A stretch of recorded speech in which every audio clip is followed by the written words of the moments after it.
DNA TV, మన రాష్ట్రం మన ఛానల్. నమస్కారం. ఈనాటి వార్తా విశేషాలు. విజయవాడ కృష్ణలంకకు చెందిన గాదె సాయికృష్ణ అదృశ్యం ఘటనకు సంబంధించి కీలక పరిణామం చోటు చేసుకుంది. సాయికృష్ణ తల్లి గాదె విజయలక్ష్మి ముఖ్యమంత్రి నారా చంద్రబాబు నాయుడిని సీఎం క్యాంపు కార్యాలయంలో కలిసి తన కుమారుడి కేసులో న్యాయం చేయాలని విజ్ఞప్తి చేశారు. ఈ సందర్భంగా ముఖ్యమంత్రి ఘటనపై పూర్తి వివరాలు తెలుసుకుని నిష్పక్షపాత విచారణకు హామీ ఇచ్చారు. సీఎం క్యాంపు కార్యాలయంలో ముఖ్యమంత్రి చంద్రబాబు నాయుడిని కలిసిన గాదె విజయలక్ష్మి తన కుమారుడు సాయికృష్ణ అదృశ్యమైన ఘటనపై సమగ్ర దర్యాప్తు జరిపి న్యాయం చేయాలని కోరారు. ఈ కేసులో ఎలాంటి ఒత్తిళ్లకు లోను కాకుండా నిష్పక్షపాతంగా విచారణ జరిపిస్తామని, బాధ్యులపై కఠిన చర్యలు తీసుకునేలాగా చూస్తామని సీఎం చంద్రబాబు హామీ ఇచ్చారు. తన కుటుంబానికి న్యాయం జరుగుతుందని ముఖ్యమంత్రి ఇచ్చిన భరోసాతో సంతృప్తి వ్యక్తం చేసిన విజయలక్ష్మి కేసులో నిజాలు వెలుగులోకి వచ్చి నిందితులకు శిక్ష పడుతుందని నమ్మకం వ్యక్తం చేశారు. ముఖ్యమంత్రి ఇచ్చిన హామీ తమ కుటుంబానికి ధైర్యాన్ని ఇచ్చిందని ఆమె తెలిపారు. తెలంగాణ రాజకీయాల్లో తనదైన ముద్ర వేసేందుకు జనసేన పార్టీ కీలక అడుగు వేసింది. హైదరాబాద్ మణికొండలో ఏర్పాటు చేసిన జనసేన నూతన తెలంగాణ రాష్ట్ర కార్యాలయాన్ని పార్టీ అధినేత ఆంధ్రప్రదేశ్ ఉప ముఖ్యమంత్రి పవన్ కళ్యాణ్ ఘనంగా ప్రారంభించారు. తెలంగాణలో పార్టీ విస్తరణకు ఇది కీలక మైలురాయిగా భావిస్తున్నారు. శుక్రవారం ఉదయం మణికొండలోని నూతన కార్యాలయానికి చేరుకున్న పవన్ కళ్యాణ్ ప్రత్యేక పూజా కార్యక్రమాలు నిర్వహించారు. అనంతరం రిబ్బన్ కట్ చేసి కార్యాలయాన్ని అధికారికంగా ప్రారంభించారు. ఈ కార్యక్రమంలో పార్టీ ముఖ్య నాయకులు, తెలంగాణ రాష్ట్ర బాధ్యులు మరియు కార్యకర్తలు పాల్గొన్నారు. తెలంగాణలో పార్టీ సంస్థాగతంగా మరింత బలోపేతం చేయాలనే లక్ష్యంతో ఈ కార్యాలయాన్ని ఏర్పాటు చేసినట్లు జనసేన వర్గాలు ఈ సందర్భంగా తెలియజేశాయి. కొత్త కార్యాలయం తెలంగాణలో జనసేన రాజకీయ వ్యూహాలకు కేంద్ర బిందువుగా మారనుండగా రాష్ట్ర వ్యాప్తంగా పార్టీ విస్తరణకు ఇది కీలక వేదికగా ఉపయోగపడుతుంది.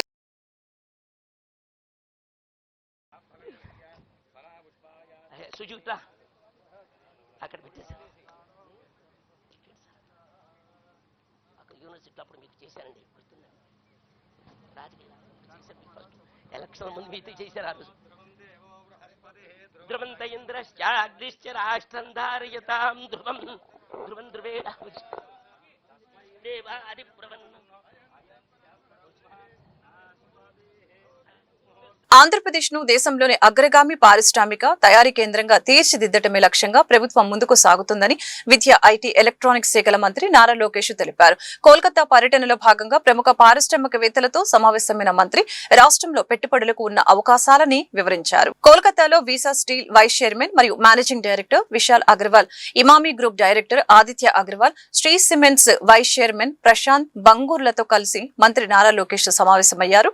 ఈ సందర్భంగా ప్రధానమంత్రి నరేంద్ర మోదీ నాయకత్వంలో కేంద్ర ప్రభుత్వం అమలు చేస్తున్న సంస్కరణల్ని మంత్రి వివరించారు. ఆంధ్రప్రదేశ్ లో పారిశ్రామిక వృద్ధి, పెట్టుబడుల ఆకర్షణ, ఉపాధి కల్పన కోసం ప్రభుత్వం వ్యూహాత్మక సంస్కరణలు చేపడుతుందని ఈ సందర్భంగా తెలియజేశారు. భారతదేశంలోని అతిపెద్ద పారిశ్రామిక పెట్టుబడుల్లో ఒకటైన Arcelor Mittal Nippon steel integrated steel plant పనులు ఇప్పటికే అనకాపల్లి సమీపంలో ప్రారంభమయ్యాయని మంత్రి ఈ సందర్భంగా తెలియజేశారు.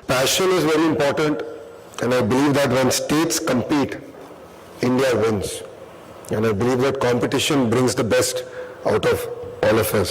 I truly believe that states can actually work together in quite a few sectors and look at how we can sort of complement a greater Bharat together. And what amazed me is the Chief Minister's passion to singularly create jobs. So he asked me a straight question. He said, how are you doing land pooling? What is the model that Andhra Pradesh is following? Because seemingly you are able to convince, because land is a very emotional part of every Indian, convince the farmer that yes, the future is tied with creating jobs, your children, your future. How are you able to do it? And when I explained the policy, he just said, yaar jaldi bhejna. Send the policy immediately and we will actually evaluate it and implement it. My dear friends, you know, West is looking at India, East is looking at India. The demographic dividend is here to be reaped. I truly believe that we have an amazing Prime Minister. Look at the stability that he has brought to a great nation. If you look at our neighbors a little even further down, the number of Prime Ministers that are getting changed. We are very fortunate to have a Prime Minister like Narendra Modi ji. He is able to bring reforms at the national level, but then he is looking at states to execute those reforms and leading on execution. As the leadership just shared, 100 rupees that's getting invested in India out of that 25 rupees is actually రాష్ట్ర వ్యాప్తంగా సంచలనం రేపిన Saikrishna missing case దర్యాప్తు కీలక మలుపు తిరిగింది. సాయికృష్ణ తల్లి విజయలక్ష్మి ఫిర్యాదు మేరకు మాజీ కృష్ణలంక సీఐ నాగరాజుపై హత్య అక్రమ నిర్బంధం కేసుని నమోదు చేసిన పోలీసులు విచారణను ముమ్మరం చేశారు. ఏసీపీ దైవప్రసాద్ నేతృత్వంలోని ప్రత్యేక బృందం సాయికృష్ణ నివాసానికి చేరుకుని కుటుంబ సభ్యుల వాంగ్మూలాన్ని నమోదు చేసింది. కేసులో వాస్తవాలని వెలికి తీసేందుకు అన్ని కోణాల్లో దర్యాప్తు కొనసాగుతోంది. సాయికృష్ణ అదృశ్యం కేసులో దర్యాప్తు వేగం పుంజుకుంది. బాధితుడి తల్లి విజయలక్ష్మి ఇచ్చిన ఫిర్యాదు ఆధారంగా మాజీ కృష్ణలంక సీఐ నాగరాజుపై హత్య అక్రమ నిర్బంధం ఆరోపణలతో కేసు నమోదు చేసిన పోలీసులు ప్రత్యేక దర్యాప్తు బృందాన్ని ఏర్పాటు చేశారు. నగర పోలీస్ కమిషనర్ రాజశేఖర్ బాబు ఆదేశాల మేరకు దిశ పోలీస్ స్టేషన్ ఏసీపీ దైవప్రసాద్ కి విచారణ బాధ్యతలు అప్పగించారు. ఇద్దరు సీఐలు, ఇద్దరు ఎస్ఐలు సభ్యులుగా ఉన్న ప్రత్యేక బృందం శుక్రవారం కృష్ణలంకలోని సాయికృష్ణ ఇంటికి చేరుకుని కుటుంబ సభ్యులతో మాట్లాడింది. విజయలక్ష్మి ఫిర్యాదు మేరకు సీఐ నాగరాజుపై భారతీయ న్యాయ సంహిత సెక్షన్ 103(1) కింద హత్య కేసుతో పాటు సెక్షన్ 127(4), 127(6) కింద అక్రమ నిర్బంధం, ఆచూకీని దాచిపెట్టిన ఆరోపణలపై కేసులు కూడా నమోదు చేయడం జరిగింది. ఇక కేసులో వాస్తవాలను వెలికి తీసేందుకు పోలీస్ రికార్డులు, సీసీటీవీ ఫుటేజ్లు, కాల్ డేటా, సంబంధిత అధికారుల వాంగ్మూలాలు, ఇతర సాంకేతిక ఆధారాలను కూడా పరిశీలిస్తూ ఉన్నారు. రాష్ట్ర విభజన అనంతరం సొంత భవనం లేక ఇబ్బందులు పడుతున్న రాష్ట్ర డ్రగ్ ల్యాబొరేటరీకి ఎట్టకేలకు మోక్షం లభించిందని రాష్ట్ర ఆరోగ్య శాఖ మంత్రి సత్యకుమార్ యాదవ్ వెల్లడించారు. కేంద్ర ప్రభుత్వ ప్రయోజిత పథకం సిఎస్ఎస్ కింద అందిన నిధులతో విజయవాడలో అత్యాధునిక సౌకర్యాలతో స్టేట్ డ్రగ్ ల్యాబొరేటరీని ప్రారంభించడం జరిగిందని చెప్పారు. ఆహార నమూనాల పరీక్షల కోసం ఇతర రాష్ట్రాలకు వెళ్లాల్సిన అవసరం లేకుండా మన రాష్ట్రంలోనే త్వరితగతిన ఫలితాలు వచ్చేలాగా ఏర్పాట్లు చేస్తున్నారు. రాష్ట్ర ఔషధ నియంత్రణ పరిపాలన భవనాన్ని శుక్రవారం రాష్ట్ర ఆరోగ్య శాఖ మంత్రి సత్యకుమార్ యాదవ్ ప్రారంభించారు. ఈ కార్యక్రమంలో తూర్పు నియోజకవర్గ ఎమ్మెల్యే గద్దె రామ్మోహన్ తో పాటు పలువురు అధికారులు పాల్గొన్నారు. ఈ సందర్భంగా మంత్రి మాట్లాడుతూ గత ప్రభుత్వ నిర్లక్ష్యం కారణంగా ఏళ్ల తరబడి పెండింగ్ లో ఉన్న ఈ ప్రాజెక్టుని కూటమి ప్రభుత్వం ప్రాధాన్యత క్రమంగా పూర్తి చేసిందని తెలిపారు. సుమారు 55,000 చదరపు అడుగుల విస్తీర్ణంలో డ్రగ్ కంట్రోల్ అడ్మినిస్ట్రేషన్ కార్యాలయాలు, ల్యాబొరేటరీని నిర్మించడం జరిగిందని ఈ సందర్భంగా తెలియజేశారు. స్టేట్ డ్రగ్ ల్యాబొరేటరీని ప్రారంభించుకోవడం జరిగింది. రాష్ట్ర విభజన జరిగిన తర్వాత టెంపరీగా స్టేట్ డ్రగ్ ల్యాబొరేటరీని విజయవాడలో ఏర్పాటు చేసుకున్నారు. అయితే గత సంవత్సరాలుగా సొంత భవనం ఉండాలి, అదేవిధంగా ల్యాబొరేటరీకి సొంత భవనం ఉండాలనే ఒక కళ ఏదైతే అది కలగానే మిగిలిపోయింది. 2018-19లో కేంద్ర ప్రభుత్వం సెంట్రల్లీ స్పాన్సర్ స్కీమ్ కింద స్టేట్ డ్రగ్ ల్యాబొరేటరీని, అదేవిధంగా 2 రీజనల్ ల్యాబొరేటరీలని, అదేవిధంగా స్టేట్ హెడ్ క్వార్టర్స్లో సొంత భవనాన్ని, జిల్లాల్లో 23 జిల్లాల్లో 23 జేడీ, ఏడీ జిల్లా ఆఫీసులను కూడా నిర్మాణం చేయడం కోసం నిధులు మంజూరు చేసింది. అయితే గత ఎన్డీఏ ప్రభుత్వంలో చివరి సంవత్సరంలో వీటి కోసం నిర్మాణం కోసం ప్రధానంగా ల్యాబొరేటరీ నిర్మాణం కోసం 4.5 కోట్లు ఖర్చు పెడితే తర్వాత ప్రభుత్వం మారడం 2019 నుంచి 24 దాకా దీని మీద పూర్తిగా నిర్లక్ష్యం వహిస్తూ కేవలం 4,37,00,000 మాత్రమే, మొత్తంగా 55 కోట్లు ఖర్చు పెట్టాల్సి ఉంటే కేంద్ర ప్రభుత్వం నిధులు ఇస్తుంటే 5 సంవత్సరాల్లో 4,37,00,000 మాత్రమే ఖర్చు పెట్టి భవనాలను ఎక్కడికక్కడ ముండుగోడలుగా నిలిచిపోయేలాగా, పునాదుల స్థాయిలో నిలిచిపోయేలాగా గత ప్రభుత్వం నిర్లక్ష్యం వహించింది. డీసీఏ చాలా ప్రధానమైన విభాగం. ఎందుకంటే నాణ్యమైన మందుల లభ్యత మార్కెట్లో ఉండాలన్నా, లేదా ఈ స్పూరియస్ డ్రగ్స్, హానికరమైన డ్రగ్స్ నివారించాలన్నా, లేదా నాణ్యమైన మందుల సరఫరా జరగాలన్నా, లేదా ప్రిస్క్రిప్షన్కి ద్వారానే జరగాలన్నా డీసీఏనే ఎన్ఫోర్స్మెంట్ చేస్తూ ఉంటుంది. అటువంటి వాటికి సొంత ల్యాబొరేటరీ లేకపోవడం వల్ల ఇబ్బందులు ఎదురయ్యేవి. ఆ ల్యాబొరేటరీలు గతంలో కేవలం 6,000 మాత్రం. కేంద్రంలో మోదీ ప్రభుత్వం అధికారంలోకి వచ్చిన గత 12 ఏళ్లలో పెట్రోల్, డీజిల్, గ్యాస్ ధరల్ని నిరంతరం పెంచుతూ సామాన్యులపై పెనుపారం మోపుతుందని సిపిఎం నాయకులు దోనెపూడి కాసిన సిహెచ్ బాబురావు ఆగ్రహం వ్యక్తం చేశారు. అంతర్జాతీయ మార్కెట్లో ముడి చమురు ధరలు తగ్గినప్పటికీ విదేశీయంగా ధరలు తగ్గించకపోవడం వెనుక ఆంతర్యం ఏంటని ప్రశ్నించారు. పెంచిన పెట్రోల్ ధరలు తగ్గించాలని విజయవాడ ముఠా వర్కర్స్ యూనియన్ ఆధ్వర్యంలో ర్యాలీ నిర్వహించడం జరిగింది. కార్యక్రమంలో సిపిఎం నాయకులు సిహెచ్ బాబురావు, దోనెపూడి కాసినాథ్ పాల్గొని మాట్లాడారు. కార్పొరేట్ శక్తుల ప్రయోజనాల కోసమే ప్రభుత్వం సామాన్యుడిని నాయుడిని విస్మరిస్తుందని ఈ సందర్భంగా ఆరోపించారు. తక్షణమే ఈ భారాలను రద్దు చేయకుంటే పోరాటాన్ని ఉధృతం చేస్తామని హెచ్చరించారు. 12 సంవత్సరాల్లో పెట్రోల్ డీజిల్ ధరలు పెరుగుతానే ఉన్నాయి తప్ప, గ్యాస్ ధరలు పెరుగుతానే ఉన్నాయి తప్ప తగ్గిస్తున్నటువంటి దాఖలాలు మాత్రం కనపట్ల. ఇరాన్ అమెరికా యుద్ధం పేరు చెప్పి ఇప్పటిదాకా ధరలు పెంచినటువంటి మోడీ ఇప్పుడు యుద్ధం పోయింది, అయిపోయింది, శాంతి ఒప్పందం జరిగింది. ఇరాన్ అమెరికా శాంతి ఒప్పందం జరిగిన తర్వాత అంతర్జాతీయ మార్కెట్ లో బ్యారెల్ ధర కూడా తగ్గింది. అంతర్జాతీయ మార్కెట్ లో బ్యారెల్ ధర తగ్గిన తర్వాత కూడా నువ్వు ధరలు తగ్గించకుండా పాత రేట్లే వసూలు చేసేటువంటి దాంట్లో ఏమిటి ఆంతర్య మోడీ అని చెప్పనేటువంటి అడుగుతాం. అంటే ఇది మంచిదా? ధరల్నే ఈ విధంగా ప్రజల మీద భారాలు మోపి ప్రజల్ని పీక్కుతినడం అని చెప్పనేటువంటిది గత 12 సంవత్సరాలు కానీ అలవాటు అయింది. ఇక దీనికి ఈ కాలం చెల్లింది అని చెప్పనేటువంటిది ఈ సందర్భంగా చెప్పదలిచాం. నిత్య జీవితావసర వస్తువులు పెరుగుతూ ఉన్నాయి. బియ్యం, ఉప్పు, పప్పు, చింతపండు, నూనెలు ధరలు పెరుగుతూ ఉన్నాయి. పెట్రోల్ పెరిగింది, డీజిల్ పెరిగింది, మన గ్యాస్ ధర పెరిగింది. కమర్షియల్ గ్యాస్ 942 రూపాయలు ఉన్నదాని మీద ఎకాయికన పెంచినటువంటి నువ్వు అసలు సామాన్యులు బతికేదెక్క అని చెప్పనేటువంటి ఆలోచన ఏ క్షణాలైనా నువ్వు ఆలోచిస్తున్నావా అని చెప్పనేటువంటి అడుగుతావు. నీకు ఆలోచన లేదు. అదానీ పెద్దడు అవ్వాలి, అంబానీ పెద్దడు అవ్వాలి, ప్రపంచ శతకోటేశ్వరుల్లో ఏళ్ళు మొదటి 2 స్థానాల్లో ఉండాలని చెప్పనేటువంటి ధ్యేయంతో నువ్వు ఈరోజు ఈ రకమైనటువంటి ప్రయత్నాలు చేస్తా ఉన్నావు. అందుకనే మోడీకి సంబంధించి మేము చెప్పదలుచుకున్నది ఒకటే, అక్కడ ధర తగ్గింది కాబట్టి ఇక్కడ ధర తగ్గించకపోతే ప్రజలే తిరగబడేటువంటి పరిస్థితి వస్తుందని చెప్పనేటువంటి హెచ్చరిస్తా ఉన్నాం.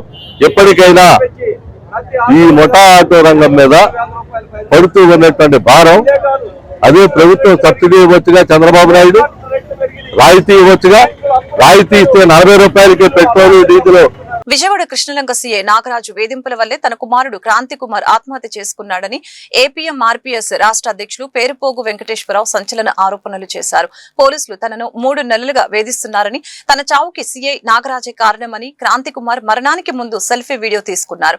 ఈ నెల 21న విషం సేవించిన క్రాంతి కుమార్ చికిత్స పొందుతూ మరణించారు. సాయికృష్ణ లాకప్ డెత్ తరహాలోనే తన కుమారుడికి కూడా అన్యాయం జరిగిందని తండ్రి ఆవేదన వ్యక్తం చేశారు. ఈ ఘటనపై తక్షణమే స్పందించి బాధితులకు న్యాయం చేయాలని ప్రభుత్వం, ప్రతిపక్ష నేతలను ఆయన కోరారు. ముఖ్యమంత్రి గారు నారా చంద్రబాబు నాయుడు గారు అంటే మాకు ఎంతో గౌరవం. కాబట్టి ఆయన ఈ విషయంలో తక్షణమే చర్యలు తీసుకుంటాడని మేము నమ్ముతున్నాము. క్రాంతి కుమార్ కుటుంబాన్ని కూడా న్యాయం చేస్తాడని కూడా మేము నమ్ముతున్నాం. అదేవిధంగా పవన్ కళ్యాణ్ గారు, అదేవిధంగా జగన్ గారు, అదేవిధంగా దళిత సంఘాలు, అనేక రాజకీయ పార్టీలు కూడా ఈ విషయంలో స్పందించాలని సందర్భంగా నేను తెలియజేస్తూ, నేను కోర్టును ఆశ్రయించే పనిలో ఉన్నానని సందర్భంగా తెలియజేస్తా ఉన్నాను. నిన్న అనుకోని అంటే మీడియాలో నా బిడ్డతో కూడా వచ్చిందని చెప్పినప్పుడు మరి ఎలా జరిగింది, ఎందుకు ఈ వీడియో ఎక్కడి నుంచి వచ్చింది అనే విషయంలో మరి ఆయనకు సంబంధించినటువంటి స్నేహితులు కానీ ఎవరైనా పెట్టి ఉండొచ్చు అనేది నేను అనుకున్నాను. కాబట్టి వెంటనే ఈ రోజున ఈ విలేకరుల సమావేశం ఏర్పాటు చేసి ఈ విషయాన్ని చెప్పాలి, నేను చేయబోతున్న కార్యక్రమం కూడా చెప్పాలి అనే దాంతో ఈరోజు ఏర్పాటు చేయడం అనేది జరిగింది. అంతర్జాతీయ యోగా దినోత్సవం సందర్భంగా జూన్ 21న విజయవాడలో నిర్వహించనున్న యోగాంధ్ర కార్యక్రమానికి విజయవాడ నగరపాలక సంస్థ విస్తృత ఏర్పాట్లు చేపట్టింది. ఇందిరాగాంధీ మున్సిపల్ స్టేడియంలో సీఎం నారా చంద్రబాబు నాయుడు సమక్షంలో జరిగే ఈ కార్యక్రమం విజయవంతానికి అన్ని శాఖలు సమన్వయంతో పనిచేయాలని కమిషనర్ ధ్యానచంద్ర అధికారుల్ని ఆదేశించారు. అంతర్జాతీయ యోగా దినోత్సవం 2026 సందర్భంగా విజయవాడలో నిర్వహించనున్న యోగాంధ్ర కార్యక్రమ ఏర్పాట్లపై విజయవాడ నగరపాలక సంస్థ కమిషనర్ ధ్యానచంద్ర స్టేడియంలో సమీక్ష సమావేశం నిర్వహించారు. యోగాంధ్ర కార్యక్రమం నగరానికి గౌరవప్రదమైన అవకాశమని పేర్కొన్న ఆయన నగరపాలక సంస్థకు అప్పగించిన బాధ్యతల్ని ఎలాంటి లోటుపాట్లు లేకుండా నిర్వహించాలని అధికారులకి సూచించడం జరిగింది. అలాగని స్టేడియంలో సుమారు 5,000 మంది పాల్గొనే ఈ కార్యక్రమం కోసం గ్యాలరీలో గ్రీన్ మ్యాట్లు, యోగా మ్యాట్లను ప్రత్యేక మ్యాప్ ప్రకారం అమర్చాలని ఆదేశించారు. పాల్గొనే వారికి సౌకర్యవంతమైన వాతావరణం కల్పించడంతో పాటు ప్రతి యోగా మ్యాట్పై స్థానాలను గుర్తించేలాగా స్టిక్కర్లు ఏర్పాటు చేయాలని ఈ సందర్భంగా సూచించారు. జూన్ 21న సీఎం నారా చంద్రబాబు నాయుడు సమక్షంలో జరిగే యోగాంధ్ర కార్యక్రమాన్ని విజయవంతం చేయడానికి అన్ని శాఖల అధికారులు, సిబ్బంది సమిష్టిగా కృషి చేయాలని కమిషనర్ ధ్యానచంద్ర పిలుపునిచ్చారు. విజయవాడలో దోమల నియంత్రణకి ప్రతి శుక్రవారం ఫ్రైడే డ్రైడే పాటించారు. కల్పించాలని విజయవాడ నగరపాలక సంస్థ పిలుపునిచ్చింది. కొత్తపేట పరిసర ప్రాంతాల్లో నిర్వహించిన అవగాహన కార్యక్రమంలో వీఎంసీ బయాలజిస్టు సూర్యకుమార్ నాయక్ ప్రజలకు దోమల నివారణ చర్యలపై సూచనలు చేశారు. నగరంలో పెరుగుతున్న దోమల సమస్యని అరికట్టేందుకు విజయవాడ నగరపాలక సంస్థ విస్తృత చర్యలు చేపడుతుందని బయాలజిస్టు సూర్యకుమార్ నాయక్ తెలిపారు.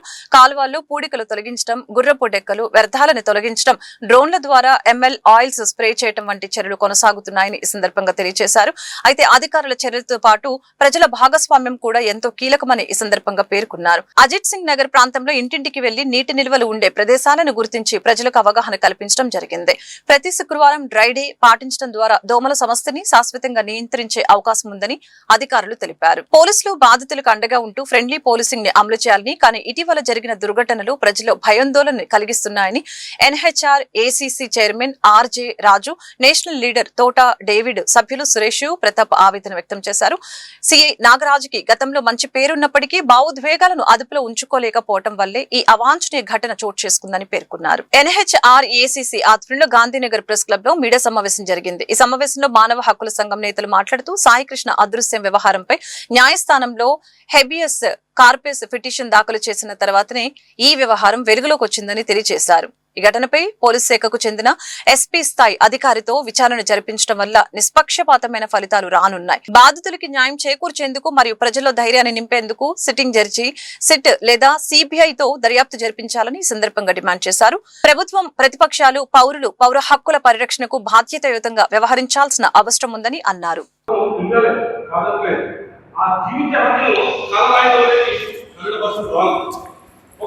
ఇప్పుడున్న ప్రస్తుత కాలంలో కానీ ఈ యొక్క భారతదేశంలో న్యాయ వ్యవస్థలు అన్నీ కూడా ఏం చెప్తున్నాయంటే బాధితులకు అలాగే ఎక్యూజ్డ్స్ వీళ్ళందరికీ కూడా పోలీసులు ఒక కౌన్సిలింగ్ సెంటర్లా ఉండాలి, ఒక ఫ్రెండ్లీ పోలీసులా ఉండాలి అని చెప్తున్న క్రమంలో అలా కాకుండా మరి ఈరోజు జరిగినటువంటి ఇప్పుడు జరిగినటువంటి ఈ యొక్క దుర్ఘటనని చాలా మేము చింతిస్తున్నాం.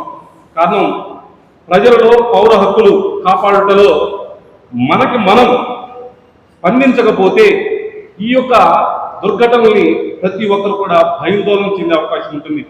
ప్రజాస్వామ్యం ఎక్కడికి పోతుంది, ఏమవుతుంది? ఇక్కడ సిఐ నాగరాజు అతనికి చాలా మంది కూడా మంచి ట్రాక్ ఉంది, మంచి వ్యక్తి అని అందరూ అంటున్నారు. కానీ ఎందుకు ఈ సంఘటన జరిగింది అని ఒకసారి పరిశీలించినట్లయితే పోలీస్ డిపార్ట్మెంట్లో ట్రైనింగ్లో వారికి ఒక సైకాలజీ సబ్జెక్ట్ ఉంటుంది, కౌన్సిలింగ్ ఇస్తారు, ఎమోషన్స్ కంట్రోల్ చేసుకునే ఒక సిస్టము ట్రైనింగ్ ఇస్తుంది. మరి ఆ ఎమోషన్స్ కూడా అతను కంట్రోల్ చేసుకోకుండా అక్కడ జరిగినటువంటి సంఘటన ఏదైతే జరిగిందో మరి పూర్తి ఆధారాలు అయితే లేవు. కానీ కొన్ని మీడియా న్యూస్ ద్వారా తెలుసుకున్నది ఏంటంటే అక్కడ లాకప్ డెత్ జరిగిందని కొన్ని జరుగుతుంది. ఏదైనా కూడా ఇదంతా కూడా ఎప్పుడు వెలుగులో వచ్చింది? హెబియస్ కార్పస్ రిట్ పిటిషన్ వేసిన తర్వాత కోర్టు వారు పోలీసు వారిని అతన్ని ఆధారపరచండి అని ఆదేశాలు ఇచ్చిన తర్వాత ఆంధ్రప్రదేశ్లో గాదే సాయికృష్ణ ఉన్నటువంటి ఆ వ్యక్తి యొక్క విషయంలో చాలా సంచలనమైనటువంటి పరిస్థితులు మనం చూస్తూ ఉన్నాం. వాస్తవంగా అతను నేరస్తుడని, అనేకమైనటువంటి నేరాల్లో ఉన్నాడనేటువంటి విషయాన్ని పోలీసు వాళ్ళు స్పష్టం చేస్తూ ఉన్నారు. నిజంగా అతని మీద చాలా కేసులు ఉన్నాయన్నమాట నిజమే. అతన్ని మార్కాపురం నుండి విజయవాడకి కోర్టుకు హాజరు కావట్లేదు అనేటువంటి ఉద్దేశంతో కృష్ణలంక పోలీస్ స్టేషన్ తీసుకొచ్చిన వాళ్ళు కోర్టులోనే రొట్టు చేయాల్సిన అవసరం ఉంది. తదనంతరం చాలా కాలం స్టేషన్లో ఉంచారని, తర్వాత వ్యక్తి కనబడకుండా పోయాడని, అతన్ని చంపేశారని, ఇలా రకరకాలైనటువంటి ఆరోపణలు తలెత్తుతూ ఉన్నాయి. ఈ విషయంలో అతని తల్లి ఎంతో వేదన చెందుతూ ఉంది, అతని కుటుంబం కూడా బాధపడుతూ ఉంది. అతను నేరస్తుడైనప్పటికీ కూడా ఒక తల్లికి కుమారుడే కాబట్టి ఏ తల్లిదండ్రులైనా తన పిల్లల విషయాల్లో బాధపడడంలో వాస్తవం ఉంటుంది. మరి ఇప్పుడు మేము మాట్లాడేది ఏంటంటే ఒకవేళ కుమారుడు ఎక్కడున్నాడో కోర్టు ముందు చూపించాలని చెప్పేసి పోలీసు వారికి మేము మనవి చేస్తూ ఉన్నాం. అదే సమయంలో సిఐ నాగరాజు గారు కూడా ఆరోపణలు ఎదుర్కొంటూ ఉంటున్నాడు. ఆ వ్యక్తి ఏమో సాయికృష్ణ ఏమో నేరాలు చేసి ఆరోపణలు ఎదుర్కొంటున్నాడు. ఈ సిఐ గారేమో ఈ సాయికృష్ణని ఏం చేశారు అనేటువంటి విషయంలో ఆరోపణలు ఎదుర్కొంటున్నారు. కాబట్టి పోలీసు యంత్రాంగం అంతా కూడా దీని మీద బాగా ఆలోచించి చాలా ఉన్నత స్థాయిలో దీన్ని పర్యవేక్షించి ఉన్న ఫలంగా అతన్ని కోర్టు ముందు ప్రవేశపెడితే బాగుంటుంది. ఇంద్రకీలాద్రిపై వెలిసిన కనకదుర్గమ్మను దర్శించుకునే భక్తులకు మెరుగైన సౌకర్యాలు కల్పించడమే లక్ష్యమని ఆలయ ఈవో వికే సిన్హా నాయక్ స్పష్టం చేశారు. క్యూ లైన్లలో భక్తులకి నిరంతరాయంగా త్రాగునీరు అందేలాగా చూడాలని, ప్రసాదం కౌంటర్లలో నాణ్యతను నిరంతరం పర్యవేక్షించాలని భద్రతా సిబ్బందికి అధికారులకు దిశానిర్దేశం చేశారు. శుక్రవారం ఆయన ఇంజనీరింగ్ అడ్మినిస్ట్రేటివ్ భద్రతా సిబ్బందితో కలిసి ఆలయ పరిసరాల్లో విస్తృత తనిఖీలు నిర్వహించారు. మహిళా భక్తుల సౌకర్యార్థం తక్షణమే బట్టలు మార్చుకునే గదులు ఏర్పాటు చేయాలని, శానిటేషన్ కి ప్రథమ ప్రాధాన్యత ఇవ్వాలని అధికారులకి ఆదేశించడం జరిగింది. ఈ తనిఖీల్లో ఈఈ రమాదేవి, డిఈఈలు రవీంద్ర, అశోక్, ఏఈ మస్తాన్, ఏఈఓ తిరుమలేశ్వరరావు తదితరులు పాల్గొన్నారు.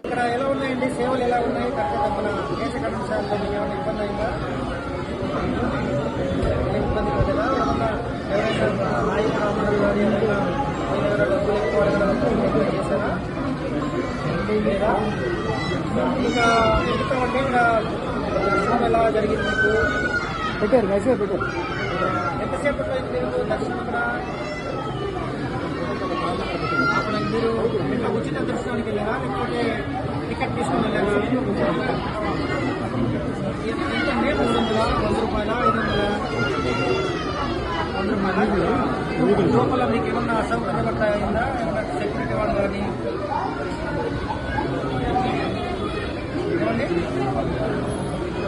అంత బాగా అన్నప్రసాదం లడ్డూలు తీసుకుని వెళ్ళారా? లడ్డూ ప్రసాదాలు ఎంత తీసుకున్నారండి? లడ్డూ ప్రసాదం ఎన్ని లడ్డూలు తీసుకెళ్ళారా? ఈ వార్తలు ఇంతటితో సమాప్తం. మరొక బులెటిన్లో మళ్ళీ కలుద్దాం. నమస్కారం.